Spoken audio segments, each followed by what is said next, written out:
பாருங்க எவ்வளோ நிறைய காய்ச்சிருக்கு. அப்பார்ட்மெண்ட்டில் தான் காய்ச்சிருக்கு. கீழே வச்ச இவ்வளோ நல்லா காய்ச்சிருக்கு பாருங்கள். இத்தனைக்கும் முருங்கை மரத்தில் தான் ஏற்றி விட்ருக்கேன் நான். நிறைய காய்ச்சிருக்கு. இங்கே உள்ளெல்லாம் நிறைய காய்ச்சிருக்கு.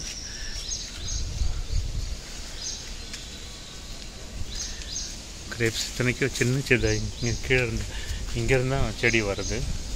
இதை பாருங்க இங்கெல்லாம் நிறைய காய்ச்சிருக்கு. இந்த முருங்கை மரத்து மேலே தான் ஏறி இருக்குது. சாதாரணமாக தான் வச்சா நல்லா காய்க்குது. இங்கே பாருங்க கொத்து கொத்தாக காய்ச்சிருக்கு. சூப்பராக இருக்குது இல்லைங்களா? கருப்பு திராட்சைங்க. அது இப்போ பச்சையாக இருக்கும், அப்புறமா அது வயலட் கலராக மாறிடும். நல்ல சீட்லெஸ் ரொம்ப நல்லா இருக்குது பாருங்க. ஸோ நீங்கள் கூட சின்ன இடம் இருந்தால் இது மாதிரி வச்சு விட்டுடுங்க. சின்ன இடத்துல தான் வச்சுருக்கேன். நிறைய காய்ச்சிருக்கு பாருங்கள். ஓகேங்களா? பாய்.